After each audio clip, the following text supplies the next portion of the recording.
तो प्रश्नावली 13E का क्वेश्चन नंबर 10 तक हल करने के बाद हम स्टार्ट कर रहे हैं क्वेश्चन नंबर 11 को हल करना, जो कि क्या दिया गया है बच्चों, एक गोलाकार गुब्बारा है, ठीक है ना। एक गोलाकार गुब्बारे में हवा भरी जाती है, हवा भरने पर उसकी त्रिज्या 7 सेंटीमीटर, प्रारंभ में उसकी त्रिज्या कितनी थी 7 सेंटीमीटर, से हवा जब भरा गया तो वह 14 सेंटीमीटर हो गया।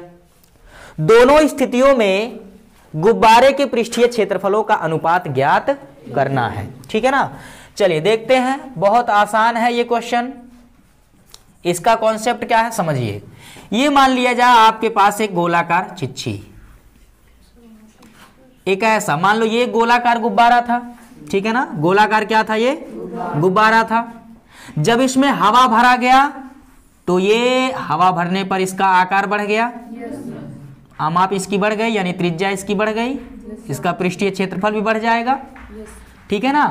तो प्रारंभ में जो गुब्बारा था बच्चों, इसकी त्रिज्या 7 सेंटीमीटर थी, हवा जब भरा गया तो उसकी त्रिज्या बढ़ जाएगी और हो गया कितना 14 सेंटीमीटर। मान लो प्रारंभ वाले गुब्बारे की जो त्रिज्या थी वो R1 7 सेंटीमीटर और हवा भरने के बाद जो त्रिज्या बढ़ गई है R2 14 सेंटीमीटर। बोलो बात समझ में आया। प्रारंभ में जो गुब्बारा था उसकी पृष्ठीय क्षेत्रफल को S1 मान लीजिए, S1, ठीक है ना। और जो 14 सेंटीमीटर वाला त्रिज्या का गुब्बारा जो प्राप्त हुआ है फूलने के बाद, उसकी संपूर्ण पृष्ठीय क्षेत्रफल को आप S2 मान लीजिए, ठीक है ना। तो हमें क्या करना है, पहले गुब्बारे का पृष्ठीय क्षेत्रफल यानी कि S1 जिसको मैंने कह दिया, दूसरे वाले गुब्बारे का पृष्ठीय क्षेत्रफल, या कहें कि दूसरे स्थिति में जो पृष्ठीय क्षेत्रफल है उसको S2 मैंने कह दिया। अब इसका अनुपात निकाल लेना है, ठीक है ना। तो मैं लिखता हूं प्रथम स्थिति में गुब्बारे का पृष्ठीय क्षेत्रफल, जिसको मैंने S1 कह दिया है। अनुपात निकालना है तो बटा लगाइए, क्या दूसरे स्थिति में, यानी जब गुब्बारा फूल करके उसकी त्रिज्या 14 सेंटीमीटर हो गई, तो उस दूसरे स्थिति में गुब्बारे का पृष्ठीय क्षेत्रफल इसको मैंने S2 कह दिया। अब बाबू यहां पर याद रखना है, अगर प्रथम स्थिति में गुब्बारे की त्रिज्या R1 है तो उसका पृष्ठीय क्षेत्रफल आपको बताना होगा। प्रिया बताओ बेटा, गोलाकार गुब्बारे या गोलाकार पिंड का पृष्ठीय क्षेत्रफल का सूत्र बताइए। 4 पाई R स्क्वायर। Very good. प्रथम स्थिति में इस गोलाकार गुब्बारे का पृष्ठीय क्षेत्रफल होगा 4 पाई R स्क्वायर। सामान्य सूत्र यही होता है, लेकिन पहले गोले की त्रिज्या R1 है तो इसको मैंने कह दिया R1। पहले गोले नहीं बल्कि प्रथम स्थिति में गुब्बारे की त्रिज्या R1 है तो इसकी त्रिज्या को मैंने कह दिया R1 स्क्वायर, बटा यानी अनुपात निकालना है। दूसरे स्थिति में गुब्बारे का पृष्ठीय क्षेत्रफल सूत्र वही होगा 4 पाई R स्क्वायर, लेकिन दूसरे स्थिति में गुब्बारे की जो त्रिज्या है वो क्या है R1। कुछ बात समझ में आया आप लोग को? अब यहाँ 4 पाई से 4 पाई कट गया, बोलिए कोई दिक्कत? आ गया ऊपर सिर्फ R1 स्क्वायर और बटे में R2 स्क्वायर। अब इससे आसान तो कुछ हो ही नहीं सकता। R1 का मान कितना 7, तो ये 7 का स्क्वायर बटा R2 का मान 14 का स्क्वायर। समझ में आया? तो ऊपर 7 का स्क्वायर 7 गुणे 7, नीचे 14 का स्क्वायर 14 गुणे। समझ में आया?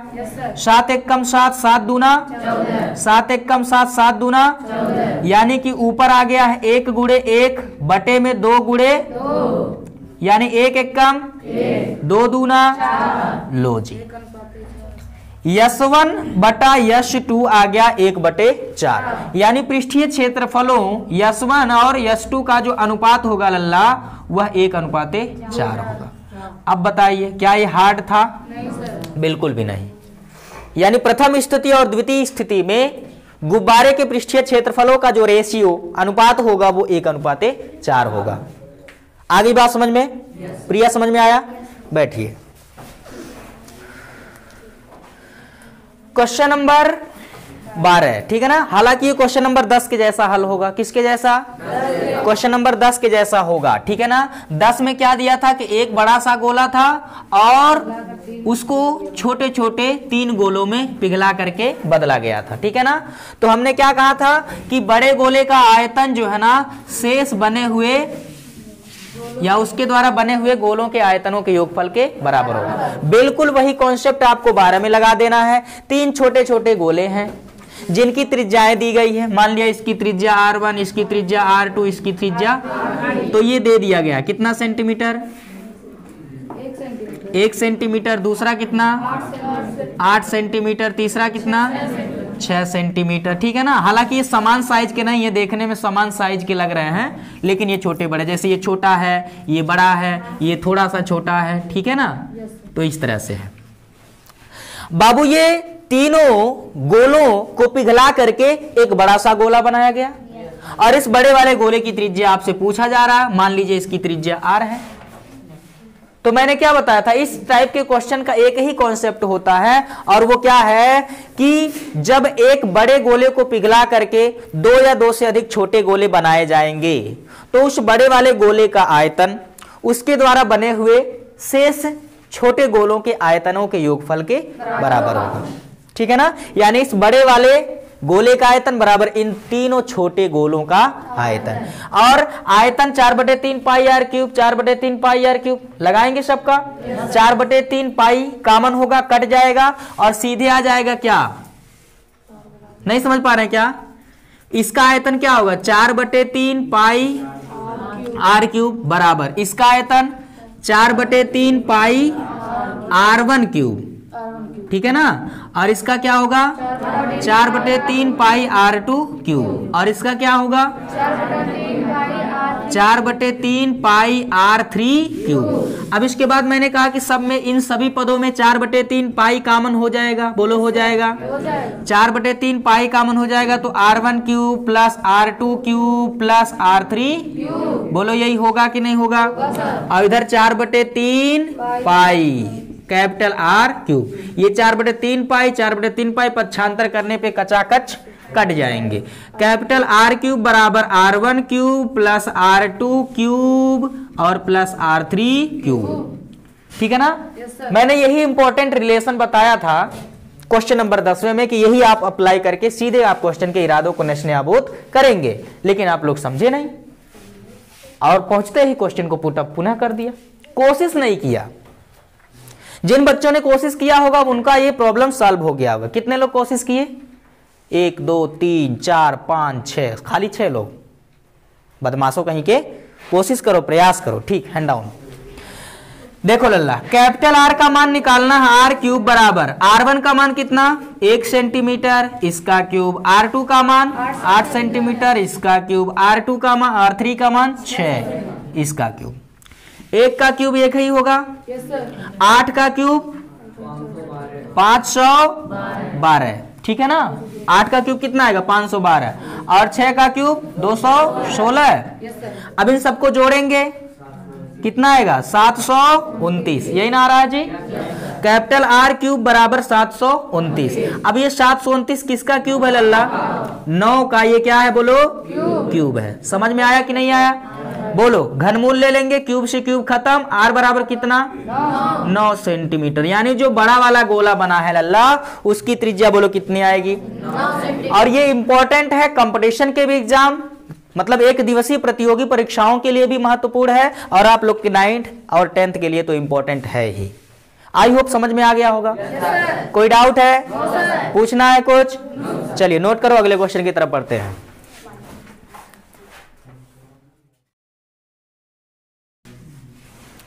चलिए, तो अगला क्वेश्चन जो कि आप लोगों ने पूछा है क्वेश्चन नंबर 13, कहा जा रहा है उस गोले का आयतन ज्ञात कीजिए। गोले का क्या ज्ञात करना बच्चों? आयतन ज्ञात करना है जिसकी त्रिज्या निम्न है। निम्न है मतलब ये 2 त्रिज्याएं दे दी गई हैं, ठीक है ना। 2 गोले हैं जिनमें एक की त्रिज्या 7 सेंटीमीटर है और दूसरे की त्रिज्या 0.63 मीटर है। ठीक है ना। तो इतनी त्रिज्या वाले और इतनी त्रिज्या वाले गोलों का क्या करना है, आयतन। इसमें कौन पूछना है, पहला कि दूसरा? अच्छा, दशमलव के नाते आप लोग मुश्किल वाला सवाल मुझसे पूछोगे और आसान सवाल खुद ही हल करोगे। क्या बात है, जितनी मुसीबत आएगी मेरे ऊपर और जितनी अच्छाई है वो आप लोग झेलोगे। क्या बात है, कोई बात नहीं। सहयोग हमारा, संघर्ष आपका।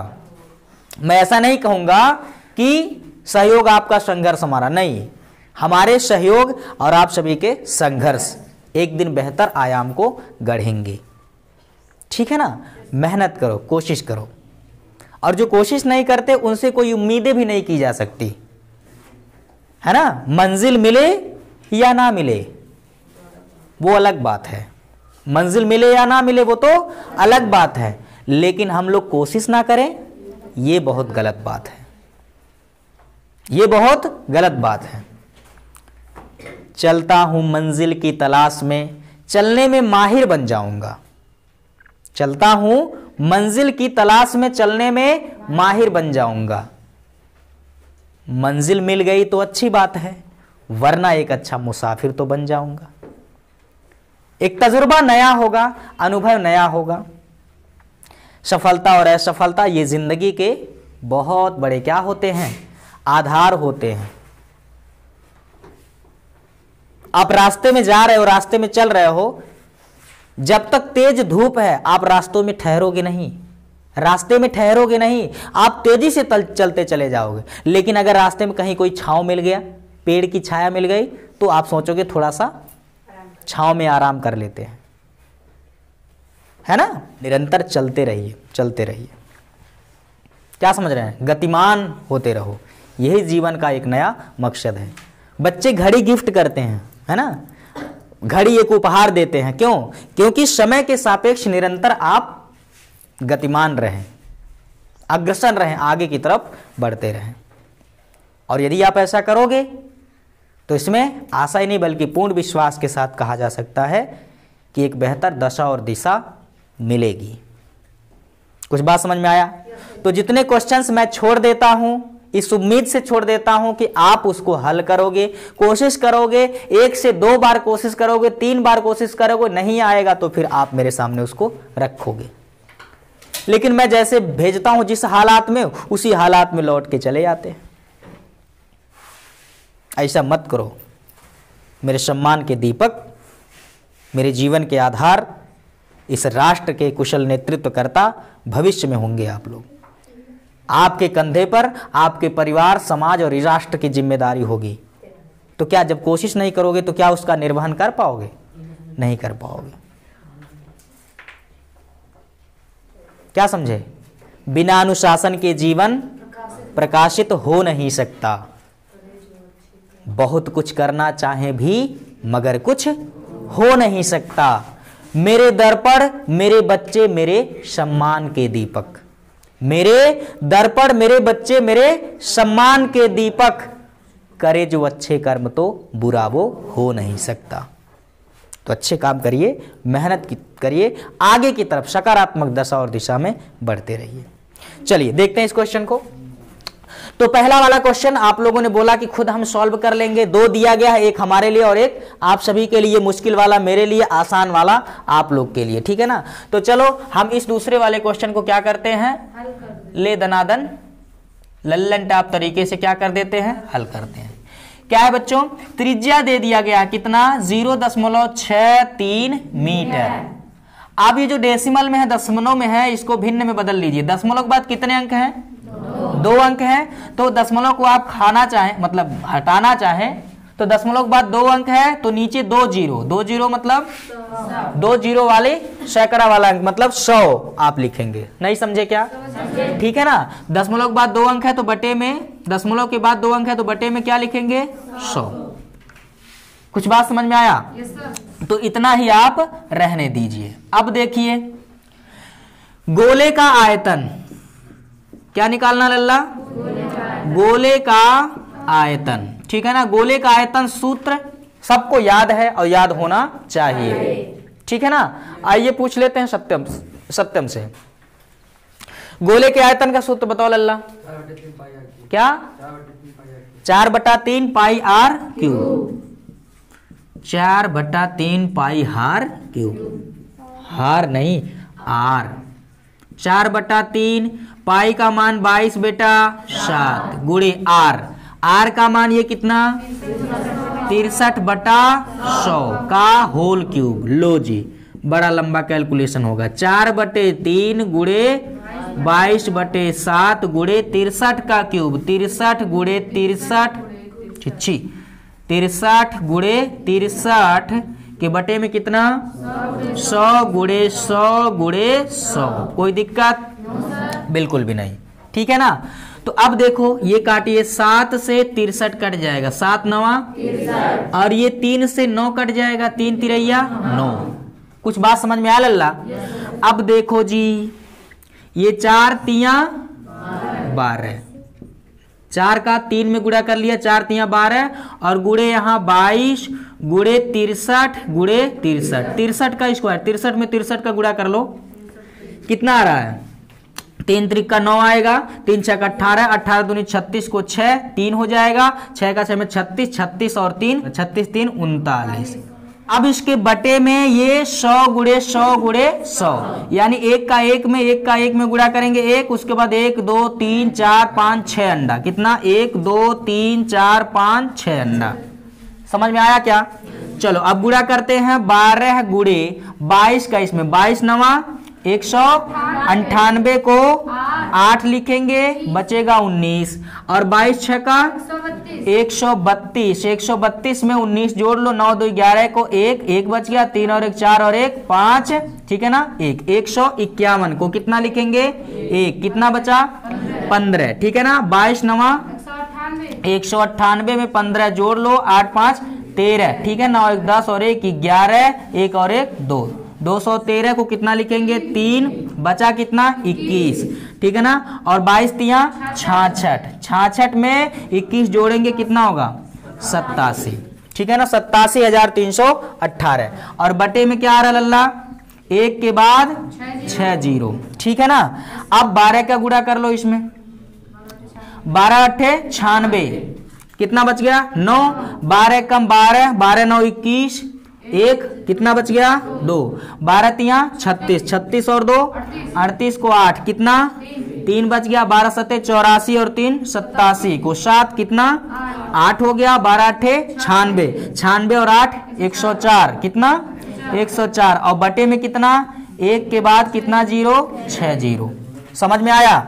अब देखो लल्ला कितना नीचे 0 है, 1 2 3 4 5 6 0 है, तो ऊपर वाली संख्या में दाहिने तरफ से 6 अंक गिनने के बाद दशमलव चिपकाएंगे। कितने अंक हैं, कितने 0 हैं 6 ना, तो यहाँ 1 2 3 4 5 कहाँ गया 1 2 3 4 5 6, यानी कि आ जाएगा 1.04781 इतना घन मीटर, ठीक है ना। आएगा गोले का आयतन कितना 1.04781 घन मीटर, ठीक है ना। कोई डाउट है तो लिख लो लगभग। आई बात समझ में? चलिए इतना ही आंसर लिख दोगे तो कोई गलत वाली बात, कोई गड़बड़ बात नहीं है। सन्निकट मान तक इसको लिखना चाहे तो कितना लिख सकते हैं 1.0478, ये सबको क्या लिख सकते हैं 5, लगभग इतना, ठीक है ना, इतना घन मीटर।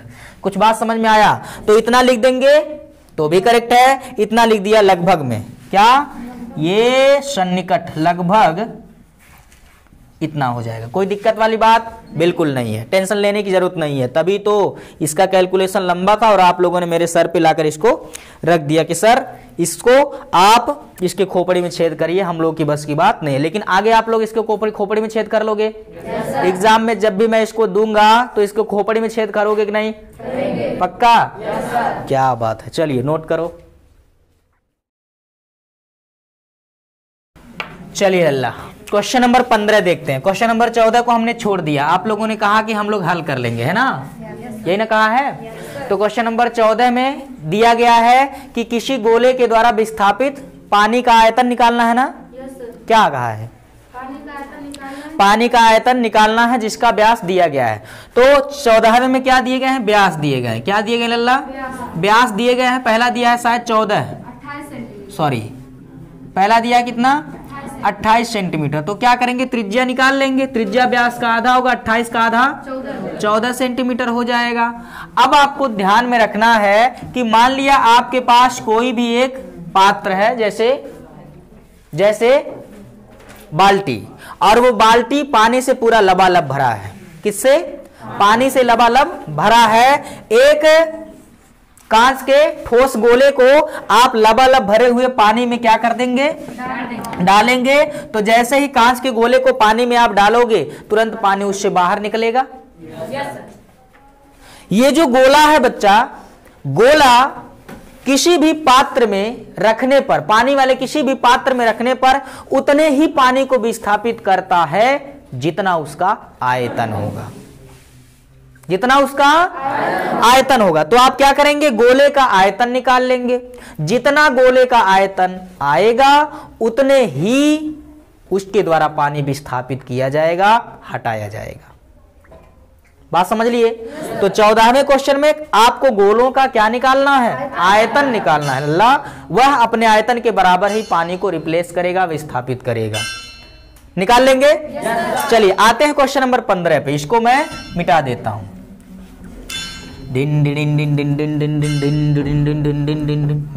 मिट गया। चलिए देखो क्वेश्चन नंबर 15 को कैसे हल करेंगे, इसको आप अच्छे से देखिए, समझिए और उसके बाद फिर नोट करेंगे। देखिए, धातु की एक गेंद का व्यास 4.2 सेंटीमीटर है। एक व्यास है धातु का, गोले का व्यास है 14.2 सेंटीमीटर। व्यास दिया है तो त्रिज्या उसका आधा होगा। बोलो होगा? यदि इस धातु का घनत्व 8.9 ग्राम प्रति घन सेंटीमीटर है तो इस गेंद का द्रव्यमान क्या होगा?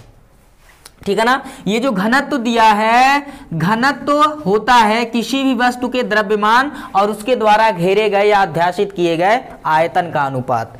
घनत्व बराबर होता है लल्ला द्रव्यमान बटा आयतन। भौतिक विज्ञान का यह सूत्र है, घनत्व बराबर द्रव्यमान बटे आयतन। ठीक है ना। आपको द्रव्यमान निकालना है। क्या निकालना है? द्रव्यमान। तो आयतन का तिरछा गुणा कर देंगे तो आपको मिलेगा क्या? द्रव्यमान बराबर घनत्व गुणे आयतन, गुणे आयतन। यानी कि आपको करना क्या है? इस धातु के गोले का या गेंद का द्रव्यमान निकालना है तो उसके घनत्व और आयतन का गुणा कर दीजिए। घनत्व महोदय ने दे दिया है, आयतन हम लोग निकालेंगे, दोनों का गुणा करेंगे तो उस धातु के गेंद का क्या हो जाएगा मालूम? बोलिए, द्रव्यमान। ठीक है ना। तो चलिए सबसे पहले हम निकालेंगे क्या? त्रिज्या दिया है लल्ला 4.2 सेंटीमीटर, सॉरी व्यास है ना। त्रिज्या कितना होगा? 4.2 और बटे कितना? 2। 4.2 बटा 2 इतना आ जाएगा त्रिज्या। या चाहो तो दशमलव के बाद एक अंक है, 10 से ऊपर 10 से नीचे गुणा कर दो। तो 10 से ऊपर गुणा करेंगे तो 42 बटा 20। समझ में आया? या फिर इसको 2 से काट दो, 21 दूना 42 और 10 दूना 20, यानी R बराबर आ जाए कितना बच्चा? 21 बटा 10। कोई दिक्कत वाली बात है क्या? बिल्कुल नहीं। त्रिज्या आ गया। अब धातु के गेंद का आयतन, धातु के जो गेंद है ना, ठीक है ना, धातु के गेंद का आयतन निकालिए। क्या निकालिए? आयतन। ठीक है ना। चलिए साक्षी, धातु के गेंद का आयतन कैसे निकलेगा? 4/3 pi R cube. 4/3 pi R cube. ये क्या होता है? गोले के आयतन का सूत्र है। ठीक है ना। बहुत अच्छे, बैठिए।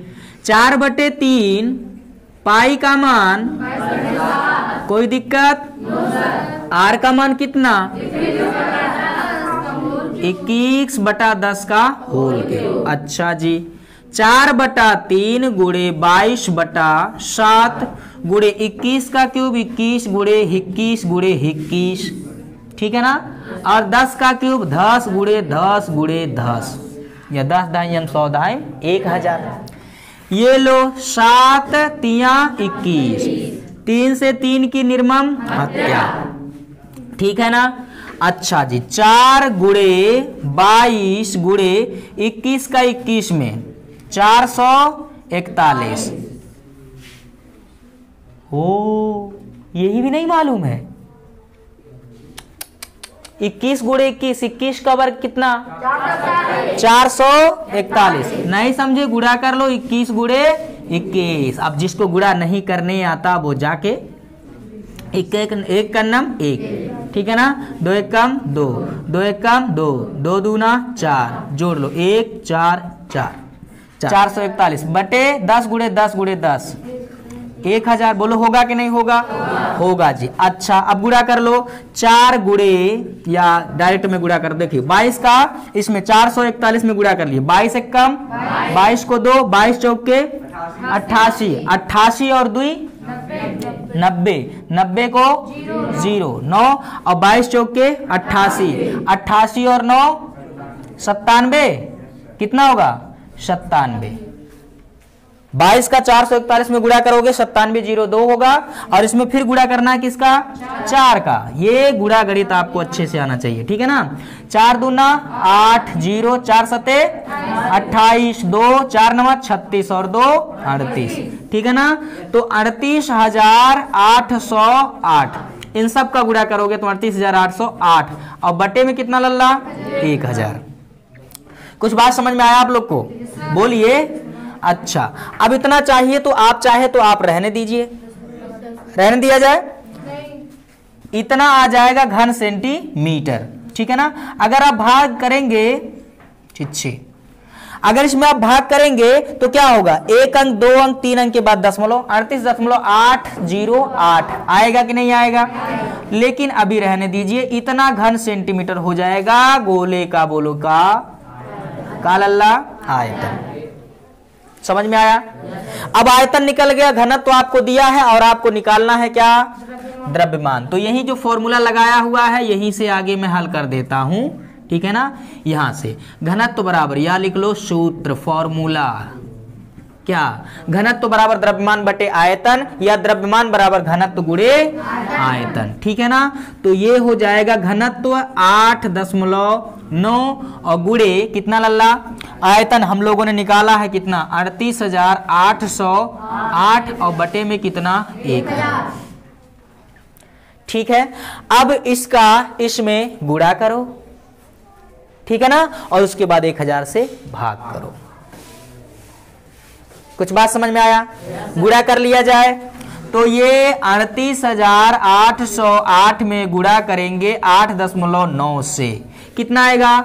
9 8 72, ठीक है ना। 0 में गुणा करेंगे 0 आ जाएगा, ये 7, 9 8 72, 7 बच गया, 9 8 72 और 7 72 और 7 79, 9 7 बच गया, 9 3 27, 27 और 7 34, ठीक है ना।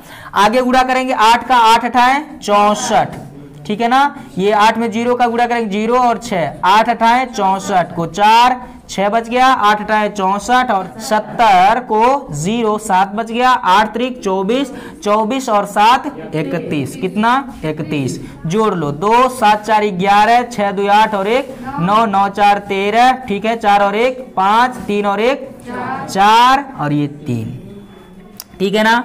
बोलो बात समझ में आया? तो आ गया कितना लल्ला? ये 34,53,912। तो इनका इसमें जब गुणा करेंगे, यहाँ 1 अंक के बाद दशमलव भी लगाना है तो यहाँ दशमलव लगा लीजिए, ठीक है ना।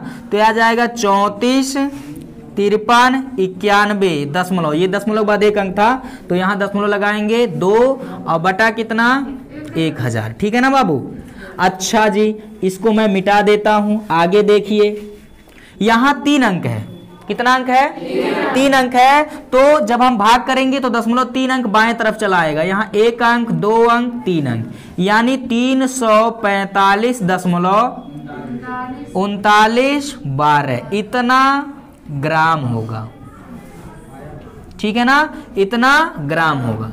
अगर मान लिया जाए किलोग्राम में बदलना है तो 1000 से भाग करेंगे तो 0.345392 किलोग्राम आएगा, और ग्राम में है तो इतना आएगा। बोलो बात समझ में आया?